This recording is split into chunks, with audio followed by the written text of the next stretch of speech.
I picked out this story just for you. Let's listen to it. Chapter 1. The Xylos Arrangement. The Xylos trading post hung in the void like a jeweled fist clenched against the darkness, its rotating habitation rings glittering with the accumulated wealth of 100 worlds. Cargo vessels of every configuration, sleek Imperial freighters with their regimented lines, rusted Syndicate haulers bleeding atmosphere from a dozen hull breaches, and the utilitarian bulk of free frontier mining barges, jockeyed for position around the station's docking spines. Inside, the air tasted of recycled oxygen and desperate ambition. Kira Vex moved through the crowded marketplace with the practiced ease of someone who had spent her entire life learning to be invisible. As a data slicer for the Syndicate Collective, she had cultivated the art of becoming part of the background noise, just another face in the press of bodies, another set of eyes that glanced and then moved on.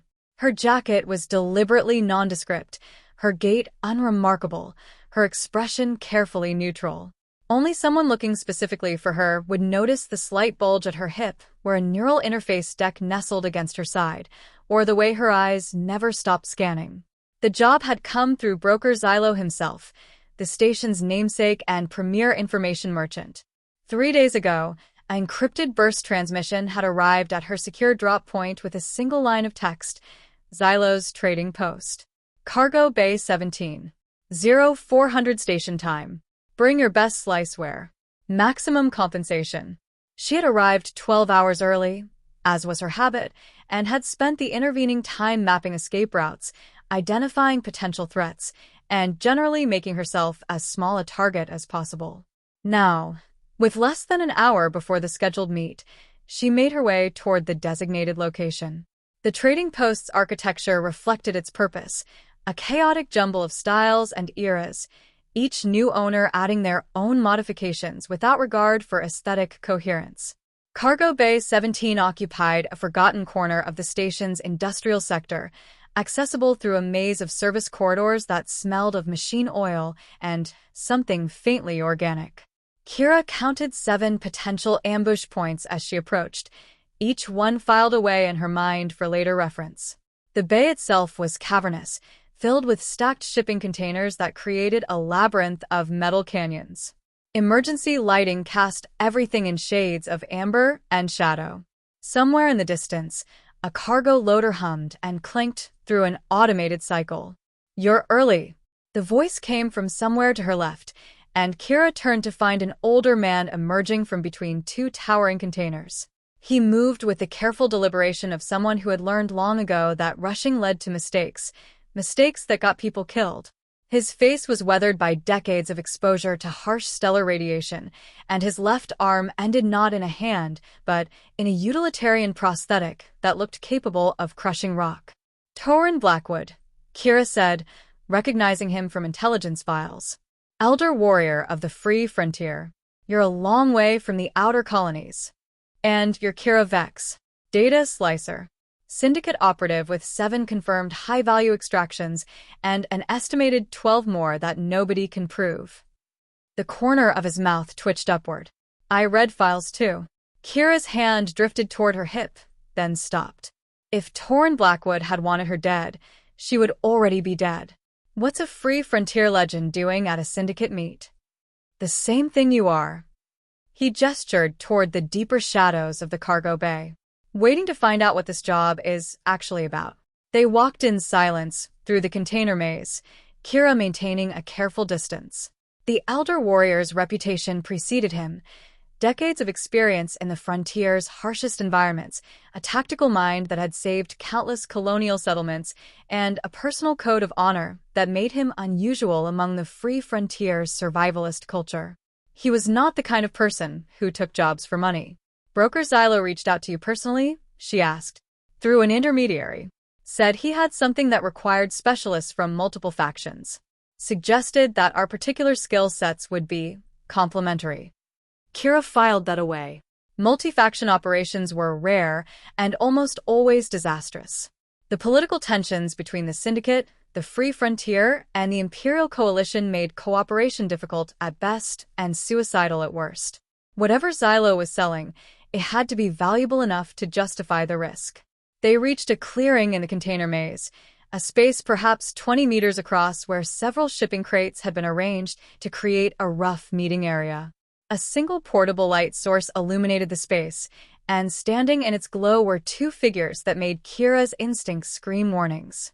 The first was a woman in the pristine white uniform of an Imperial medical officer, her rank insignia marking her as a senior medic. Her posture was rigid, her expression controlled, but Kira could see the tension in her shoulders and the way her eyes kept darting toward the shadows. The second figure was also Imperial, a technician by his uniform, with the pale skin and slightly built frame of someone who spent most of their time in climate-controlled server rooms. Unlike the medic, his expression was not controlled but openly hostile, his lip curled in what might have been disgust or contempt. "Imperial Coalition," Torin said, his voice carefully neutral. "This is an interesting arrangement." The medic stepped forward. "I am Lieutenant Commander Yara Chin, Senior Medical Officer of the ISS Prometheus. This is Chief Technician Marcus Webb." She shot a look at her companion that carried the weight of a reprimand. "We are here at the request of Broker Xylo. I assume you received similar invitations." "Let's skip the pleasantries," Webb said, his voice sharp. "I don't trust Syndicate scum, and I certainly don't trust frontier savages. The only reason I'm here is because the situation requires." "Marcus." Yara's voice cut through his tirade like a scalpel. "That's enough." Kira watched the byplay with interest. The dynamic between the two Imperials was clear. Yara was the senior officer, but Webb's hostility suggested he wasn't entirely under her control. That could be a problem. "Perhaps," Kira said, speaking for the first time, "we should wait for a host to explain why exactly we've been gathered here. Then we can decide whether to work together or kill each other." "An excellent suggestion." The new voice emerged from the shadows opposite Kira and Torin's entrance. Broker Xylo was a slight figure, unremarkable in appearance, with the kind of face that was easy to forget. Only his eyes betrayed his true nature, sharp, calculating, and utterly without sentiment. He wore the simple garb of a mid-level merchant, but Kira knew that his network of contacts spanned every faction in known space. "Thank you all for coming," Xylo continued, moving to stand at the center of the makeshift meeting space. "I apologize for the secrecy, but the nature of this opportunity requires absolute discretion." "Opportunity," Webb scoffed. "That's one word for it." Xylo ignored him. 6 days ago, an Imperial research vessel, the ISS Archimedes, disappeared from its assigned patrol route in the Outer Rim. Official Imperial statements attribute the loss to a catastrophic reactor failure. This is a lie. Kira felt her interest sharpen. Missing Imperial vessels were valuable commodities. The data cores alone could fetch fortunes on the black market. The Archimedes was carrying a prototype quantum encryption device, Xylo continued. A piece of technology that, in the wrong hands, could compromise every secure communication channel in the galaxy. The Imperial Coalition has classified its existence at the highest level. Only a handful of people know it even exists. "And you're one of them," Torin said.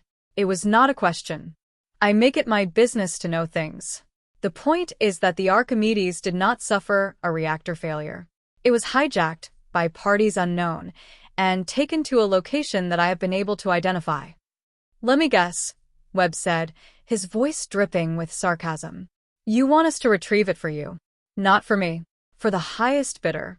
I have already arranged a buyer willing to pay a sum that, divided among you, would be sufficient to purchase a small moon." Xylo paused, letting the number sink in. "Assuming, of course, that you can successfully complete the extraction." "What's the catch?" Kira asked. There was always a catch. The Archimedes is currently parked in the shadow of a yellow dwarf star, specifically at an abandoned observation platform that the Imperial Coalition used during the early days of stellar research. The platform has been dormant for decades, but its systems are still functional. "And the hijackers?" Torin asked. "Unknown. My intelligence suggests they are still aboard, but their numbers and capabilities remain unclear. What I do know is that they have rigged the platform with an elaborate trap system, probably to discourage exactly the kind of operation I am proposing." Kira understood now why she had been recruited. Trap detection and disarming was her specialty. She had spent years developing custom software specifically designed to identify and neutralize security systems. But the multi-faction composition of the team still puzzled her. Why us specifically, she asked. Why not send a Syndicate strike team? Or hire free frontier mercenaries? Because, Xylo said, the Archimedes requires a multidisciplinary approach. The trap systems are sophisticated, beyond standard military specifications. They will require someone with your particular expertise to navigate. But the platform itself is an Imperial facility, and its systems will be unfamiliar to anyone without Imperial training. He nodded toward Webb. Chief Technician Webb has served aboard Imperial research vessels for 15 years. His knowledge of their system's architecture is unparalleled. And the rest of us? Torin asked. Yara Chun is a medical specialist with training in xenobiology and exotic radiation exposure. The platform's proximity to the yellow dwarf star presents certain health risks that she is uniquely qualified to address. And you, Elder Warrior, bring tactical expertise and combat experience that will be essential if the hijackers prove hostile. And if we refuse? Yara asked. Then I find other contractors, and you lose the opportunity. I have no interest in coercion. I work with willing partners or not at all. Kira ran the numbers in her head. The payout would be substantial, life-changing even. But the risks were equally significant. Working with Imperials went against every instinct her Syndicate training had instilled. And the unknown factor of the hijackers added a layer of uncertainty that made her uncomfortable. The trap systems, she said finally. What do you know about them? Only that they exist. My source was able to confirm their presence, but not their nature. That is why I need you. Kira looked at Torin, then at the two Imperials. Webb's hostility was still evident, but Yara's expression had shifted to something more calculating. They were all thinking the same thing. I'm in, she said. But I want half my payment up front, deposited in an account that only I control. Reasonable. I think we can come to an arrangement. As the others began to negotiate their own terms, Kira felt the familiar tension that preceded every dangerous operation. Something about this job didn't add up. The convenient gathering of specialists, the astronomical payout, the mystery of the hijacker's identity. But the money was too good to refuse, and her instincts told her that walking away would be just as dangerous as staying. She just hoped those instincts weren't about to get her killed. Chapter 2. Transit and Tensions. The journey to the Yellow Dwarf observation platform took 3 days aboard a rented cargo vessel that Broker Xylo had provided for the operation. The ship, a boxy, unmarked hauler with falsified registration codes, was cramped, uncomfortable, and utterly forgettable. Exactly what they needed for a covert insertion into what might or might not be hostile territory. Kira spent most of the first day in the cargo hold, running diagnostics on her sliceware and preparing her neural interface for the challenges ahead. The trap system Xylo had described could be anything from simple pressure sensors to sophisticated AI-monitored death machines. She needed to be ready for all of it. The hold had been converted into a makeshift operations center, with portable workstations and a holographic display table showing the known layout of the observation platform. Kira studied the schematics carefully, noting the choke points, blind corners, and potential ambush locations that the hijackers might use. You're thorough. She looked up to find Torin standing at the entrance to the hold, his prosthetic arm hanging at his side. In the ship's artificial gravity, he moved with the same deliberate care she had observed at their first meeting. Thoroughness keeps me alive, she said, returning her attention to the schematics. This platform was built during the early expansion period. Imperial architecture from that era favored efficiency over safety, lots of narrow corridors and limited escape routes. I noticed. If the hijackers know what they're doing, they'll have established kill zones at the major intersections. Torin moved to stand beside her, studying the display. What about the trap systems? That's what worries me. The schematics show standard security infrastructure, motion sensors, pressure plates, automated defense turrets. But Xylos said these traps are beyond military specifications. That suggests custom work, possibly Xenotech integration. Could you disarm them? Kira hesitated. If they're conventional systems, yes. If there's something more exotic, she shrugged. I'll know more when I see them. They stood in silence for a moment, both studying the display. Despite their different backgrounds, Kira found herself respecting the elder warrior's methodical approach. He didn't rush to conclusions or make assumptions. He observed, analyzed, and planned. Why did you take this job? She asked finally. Torin was quiet for a long moment. The free frontier is dying, he said at last. Not quickly, not dramatically, but dying nonetheless. The colonies can barely sustain themselves, and the Imperial Coalition's expansion keeps pushing into our territory. We don't have the resources to compete. And this job will provide those resources?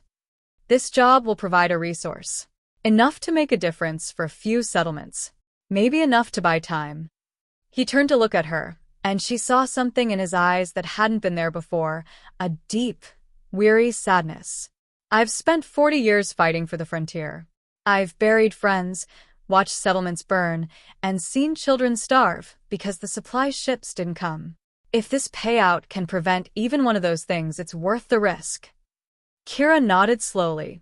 She understood that kind of motivation, the desperate need to make a difference in a universe that seemed determined to crush anyone who wasn't already at the top. It was why she had joined the Syndicate in the first place. Before she could respond, the sound of raised voices echoed from the forward section of the ship. Torin's expression tightened, and they moved together toward the source of the commotion. The ship's common area was a cramped space barely large enough for 4 people. Yara-chan sat at one end of the fold-down table, her expression controlled, but her eyes flashing with barely contained anger. Marcus Webb stood at the other end, his face red with fury. Cannot seriously expect me to work alongside these people, Webb was saying. They're criminals. The Syndicate is responsible for survival, Kira said, stepping into the room. Or did you think the Imperial Coalition's trade restrictions left the outer colonies any choice? Webb whirled to face her, his lip curling. Don't lecture me about choices, Slicer. Your kind chose profit over order from the beginning. You're parasites on civilized society. And you're a brainwashed drone of a government that treats its citizens like resources to be exploited. Kira kept her voice level, but her hand had moved to rest on her hip. The only difference between us is that I'm honest about what I am. That's enough. Yara's voice cut through the tension like a blade. Chief Technician Webb, you will stand down. We are here to complete a mission, not to debate politics. With all due respect, Commander, this mission is a violation of Imperial regulations. We're supposed to be recovering stolen Imperial property, not selling it to the highest bidder. The Archimedes was declared lost with all hands. Officially, it no longer exists. If we recover the quantum device and return it to Imperial Command, we'll be court-martialed for abandoning our posts and consorting with enemy operatives. Yara's expression hardened. I don't like this any more than you do, Marcus. But the Coalition has made it clear that our lives are expendable. This operation gives us a chance to survive, and to profit from the Coalition's mistake. Webb stared at her, his face cycling through several expressions before settling on something like grudging acceptance. And after? When we have the device. After, we disappear. New identities, new lives, somewhere the Coalition's reach doesn't extend. Yara glanced at Kira and Torin. I assume our associates have similar arrangements in mind. Kira nodded slowly. She was beginning to understand the dynamic at play. Yara-chan was not a loyal Imperial officer. She was a survivor who had recognized that the system she served would sacrifice her without a second thought. Webb, on the other hand, was still clinging to his indoctrination, unable to accept that the Coalition he believed in didn't actually exist. We should discuss insertion strategies, Torin said, steering the conversation toward practical matters. The observation platform's docking facilities are designed for research vessels, not combat insertion. We'll need to approach on a vector that minimizes our exposure to potential defenses. The conversation shifted to tactical planning, but Kira found herself watching Webb. The technician's hostility had not diminished.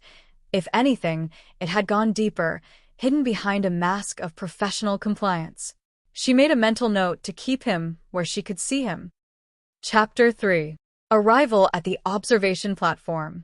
The yellow dwarf star filled the viewport with its pale, angry light as their ship approached the observation platform.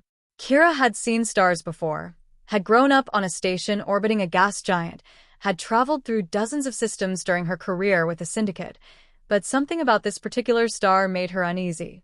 Perhaps it was the way its light seemed to pulse with barely contained energy, or the way the observation platform huddled in its shadow like a frightened animal. The platform itself was an ugly, functional structure, all straight lines and industrial components with no consideration for aesthetics. It had been built during the early days of stellar research, when the Imperial Coalition's scientific division had been more concerned with data collection than with appearances. Now, decades after its official decommissioning, it looked like a tomb. No active transmissions, Webb reported from the communications station. No beacon signals, no automated distress calls. Either the hijackers are maintaining strict communication silence, or the platform systems are completely dead. Life signs, Yara asked. The star's radiation is interfering with our sensors. I'm getting intermittent readings, but nothing conclusive. Webb's frustration was evident in his voice. This platform was designed to observe stellar phenomena. It has extensive shielding against electromagnetic interference. That same shielding is making it impossible to get a clear picture of what's inside. Kira studied the sensor readouts, her mind working through the possibilities. What about thermal signatures? The platform's life support would generate heat, even in standby mode. Good thinking. Webb adjusted his controls. I'm detecting thermal variations consistent with active environmental systems. Someone's keeping the platform warm. The ship drifted closer, and Kira could see the platform's docking facilities extending from its main structure, like mechanical fingers. The approach would be the most dangerous part of the operation, exposed and vulnerable to any defensive systems the hijackers might have in place. Bringing us in on the shadow vector, Torin said from the pilot station. The platform's bulk should shield us from the star's radiation until we're ready to dock. The ship slid into the platform's shadow, and suddenly the viewport was filled with darkness punctuated by the running lights of the docking approach. Kira felt the familiar tension coiling in her stomach, the pre-mission anxiety that never quite went away no matter how many operations she ran. Docking clamps engaged, Torin announced. We're hard-linked to the platform's outer hull. No alarms so far. That doesn't mean anything, Webb said. The platform's security systems are designed to be subtle. They could be tracking us right now, and we wouldn't know it. Then we proceed as planned. Yara stood, checking the medical kit strapped to her thigh. Kira, you're on point for trap detection. Marcus, you're with her on technical support. Torin and I will provide security. Kira moved to the airlock, pulling her sliceware deck from its holster and connecting it to her neural interface. The familiar sensation of expanded consciousness washed over her as the system integrated with her brain. Suddenly, she could perceive the electronic architecture of the platform around her, a ghostly overlay of data streams and security protocols. I'm picking up multiple security nodes, she said, her voice slightly distant as she processed the information. The platform's base systems are active, but running in standby mode. Someone's been here recently enough to keep the lights on. Any sign of the trap systems Xylo mentioned? Torin asked. Not yet. But the docking section has been modified. I'm seeing circuit patterns that don't match the original schematics. Kira frowned, focusing on the anomalous data. Someone's added something to the standard security grid. I need to get closer to identify it. The airlock cycled open, revealing the platform's docking corridor. Emergency lighting cast long shadows down the passage, and the air that washed over them smelled of recycled oxygen and something else, something metallic and faintly organic. Kira stepped through first, her sliceware deck humming as it scanned the environment. The corridor stretched ahead for perhaps 50 meters before terminating in a sealed bulkhead. Along the walls, she could see the standard security fixtures, motion sensors, camera housings, access panels. There, she said, pointing to a section of wall that looked no different from any other. The circuit pattern converges at that location. Someone's installed additional hardware behind the panel. She approached cautiously, her deck extended. As she got closer, the data streams became clearer.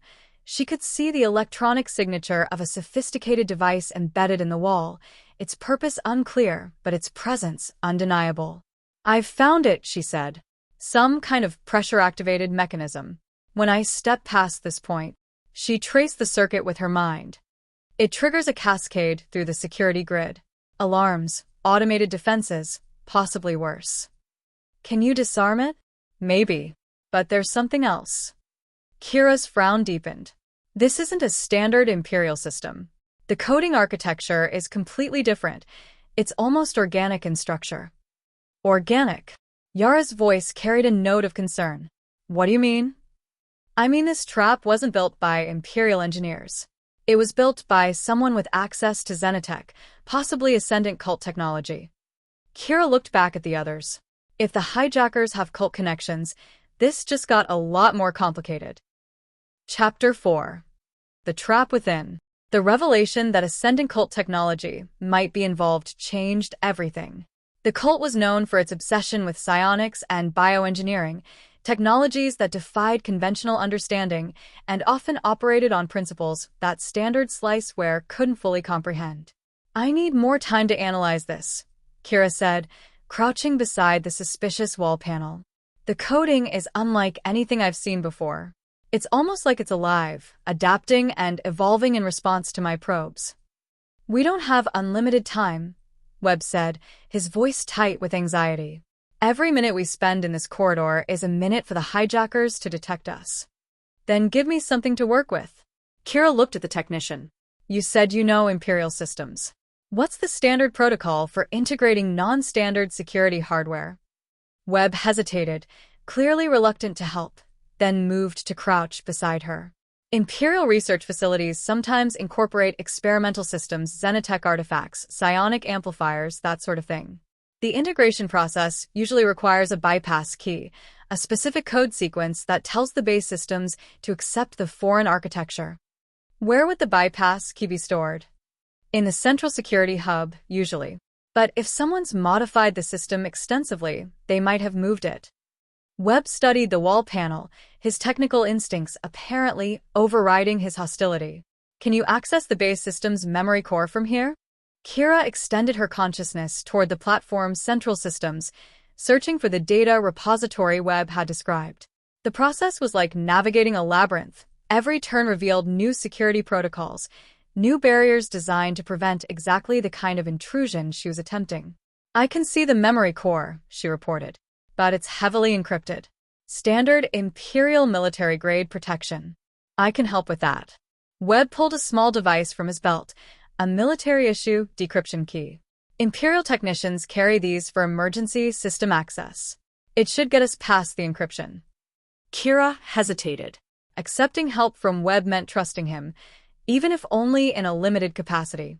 But the alternative was to waste valuable time trying to crack the encryption on her own. "Fine," she said, "but I'm monitoring your access. If you try anything—" "I'm not going to sabotage the mission," Webb said, his voice surprisingly steady. "Whatever I think of you personally, I want to survive this operation as much as you do." He inserted the decryption key into a nearby access port, and Kira felt the encryption barriers fall away. The memory core opened before her like a book, revealing decades of accumulated data, research logs, personnel records, system configurations. She found the bypass key within minutes, buried in a subfolder labeled Xenotech Integration Project. The file contained detailed specifications for the trap system, including the code sequence required to neutralize it. "Got it," she said, pulling the relevant data into her sliceware deck. "The trap is designed to release a neurotoxin gas through the corridor's ventilation system. Anyone without the proper counteragent would be dead within seconds." "Charming," Torin said dryly. "Can you disable it? The bypass key should work. But there's something else in this file." Kira's voice trailed off as she processed the additional information. "The trap system isn't the only modification. Someone's installed similar devices throughout the platform, at least a dozen that I can identify. And the coding architecture suggests they're all interconnected."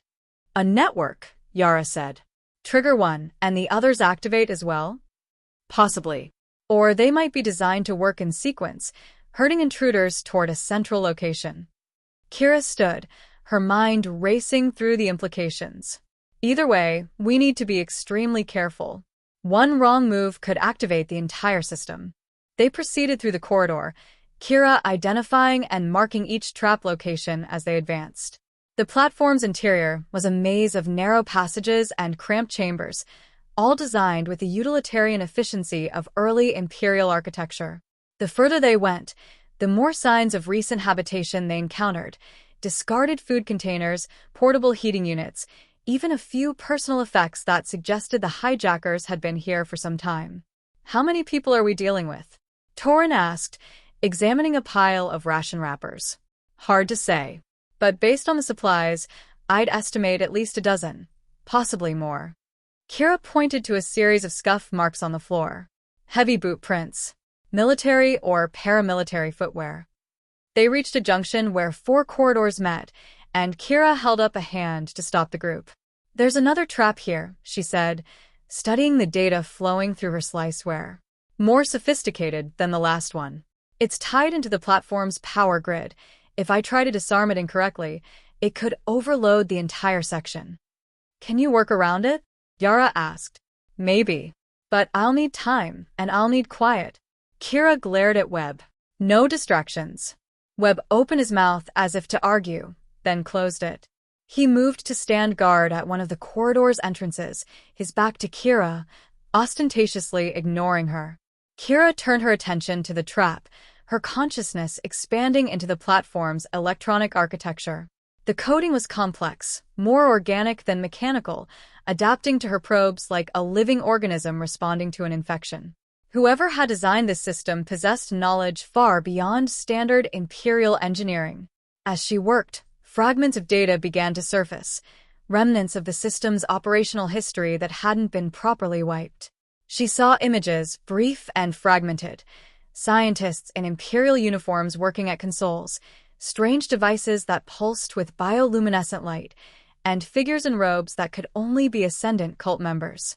The cult had been here, not just as hijackers, but as collaborators. "Kira." Torin's voice cut through her concentration. "We've got company." She snapped back to physical awareness, her hand moving to her weapon. Down one of the branching corridors, she could hear footsteps, heavy, deliberate, and getting closer. "How many?" Yara asked, drawing her own sidearm. "Can't tell. The acoustic baffling in these corridors makes it impossible to pinpoint." Torin moved to cover another entrance, his prosthetic arm shifting into what looked like a combat configuration. The footsteps stopped. For a long moment, there was only silence, broken by the distant hum of the platform's environmental systems. Then a voice echoed through the corridor. "Imperial personnel. This facility is under the protection of the Ascendant Cult. Lay down your weapons and you will not be harmed." Webb made a sound of disgust. "Cultists. Of course it's cultists." "I thought the cult was allied with the coalition," Kira said, keeping her voice low. "Officially, yes. But they have their own agenda, always have." Yara's expression was grim. If they're involved, this operation just became a lot more complicated. The voice spoke again. "You have 30 seconds to comply. After that, we will be forced to take offensive action." Kira looked at the trap she had been working on, still active and waiting. If she could trigger it selectively, direct the neurotoxin toward the cultist's position? "I have an idea," she said. "But you're not going to like it." Chapter 5. The Observation Deck. Kira's plan was desperate, dangerous, and probably suicidal, which made it exactly the kind of thing that might work. The trap system's organic architecture, she had discovered, was designed to respond to specific biochemical signatures. If she could convince it that the cultists were intruders and her team were authorized personnel, the system would do their work for them. "I need blood samples," she explained rapidly, "from each of us. The system's biorecognition protocols should accept them as authorization codes." "That's insane," Webb said. "You're asking us to trust cult technology with our biological data. I'm asking us to survive the next 5 minutes. Do you have a better idea?" No one did. Within seconds, Kira had collected small samples from each team member and fed them into her sliceware deck. The system processed the data with unsettling speed, its organic components pulsing with bioluminescent light as they integrated the new information. 20 seconds, the cultist's voice announced. "Come on," Kira muttered, watching the progress indicator crawl across her display. The system was almost convinced. Just a few more seconds. A panel in the wall slid open, revealing 3 robed figures with weapons raised. The lead cultist's eyes widened as he saw Kira's sliceware deck connected to the trap system. "Stop her," he shouted, raising his own weapon. Kira triggered the system. The response was immediate and horrifying. Vents along the corridor ceiling opened, releasing a pale green gas that seemed to move with purpose, flowing toward the cultists like a living thing. The lead figure had time to scream once before the gas enveloped him. His companions stumbled backward, but the gas followed, relentless and efficient. "Move!" Torin grabbed Kira's arm and pulled her toward the opposite corridor. The others followed, running past the choking cultists without stopping. They emerged onto the observation deck, a vast, domed chamber with viewports that looked out directly at the yellow dwarf star. The light was blinding, even through the heavily filtered glass, and Kira had to shield her eyes as they entered. At the center of the chamber, mounted on a pedestal surrounded by sophisticated-looking equipment, was a device that could only be the quantum encryption unit. It was smaller than Kira had expected, perhaps the size of a human head, but it pulsed with an energy that she could feel even from across the room. "There it is," Webb said, his voice a mixture of awe and fear. "The quantum key. With that device, you could access any secure system in the galaxy." "Then let's get it and get out," Yara said, moving toward the pedestal. "Wait." Kira's voice stopped her. "Look at the floor around the pedestal." Yara paused, and Kira pointed to a series of almost invisible lines etched into the deck plating. "Pressure sensors. If you step on them without the proper authorization..." "Another trap," Torin said grimly. "Of course." But even as Kira began to analyze the new security system, a new voice spoke from behind them, a voice that was disturbingly familiar. "I'm afraid I can't let you take that device." Kira turned to find Marcus Webb standing at the entrance to the observation deck, his weapon pointed directly at the group. His expression had changed, the hostility was still there, but it had been joined by something else. Satisfaction. Triumph. "Webb." Yara's voice was cold. "What are you doing?" "What I should have done from the beginning." Webb's smile was unpleasant. "Did you really think the Imperial Coalition would let traitors steal our most valuable technology? I've been reporting to Imperial Command since before we left Xylos. This whole operation was a setup to identify and eliminate Syndicate and Frontier operatives." Kira's mind raced through the implications.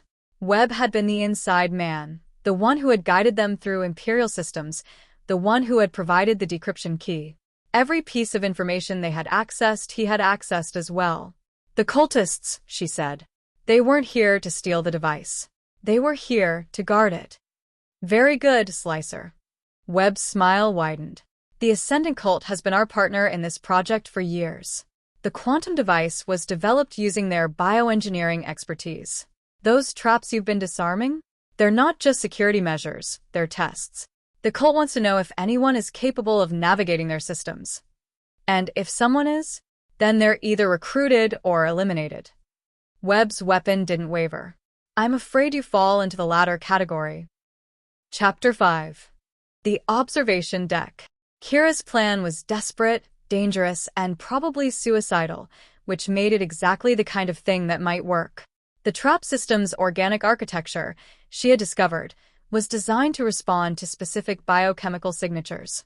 If she could convince it that the cultists were intruders and her team were authorized personnel, the system would do their work for them. "I need blood samples," she explained rapidly, "from each of us.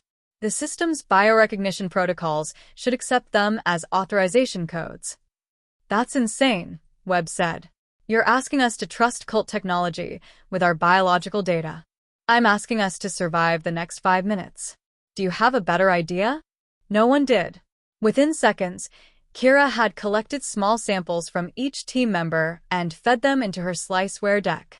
The system processed the data with unsettling speed, its organic components pulsing with bioluminescent light as they integrated the new information.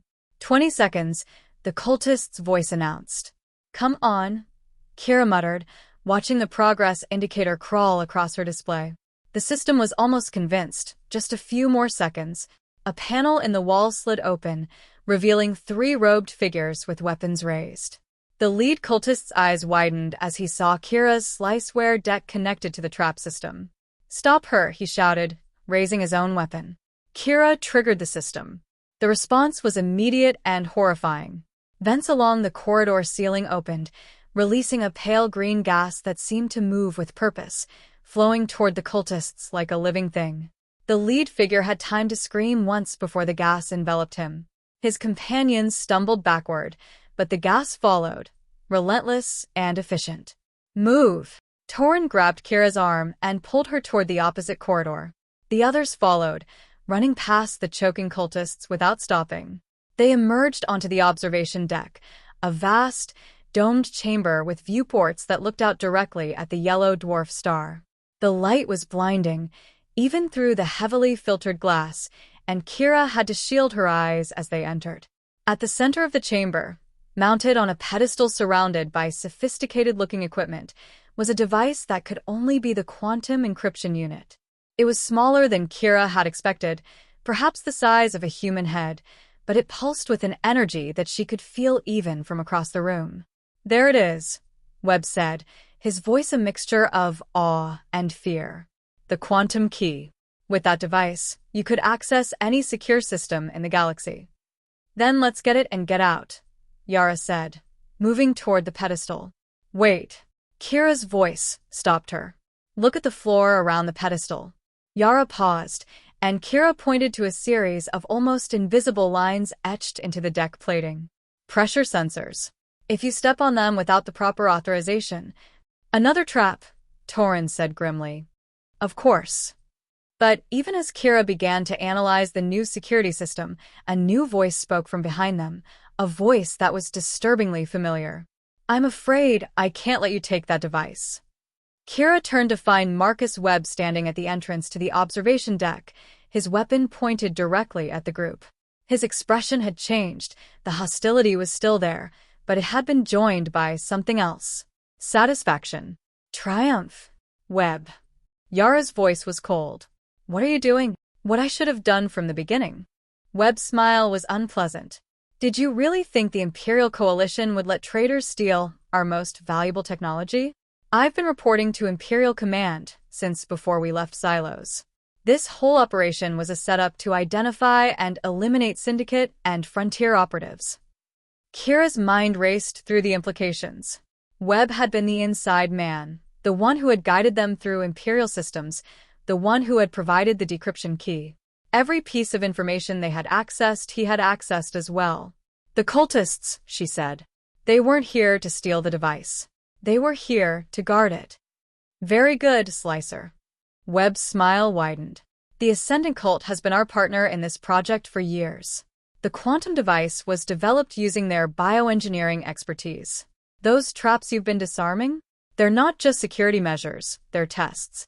The cult wants to know if anyone is capable of navigating their systems. And if someone is, then they're either recruited or eliminated." Webb's weapon didn't waver. "I'm afraid you fall into the latter category."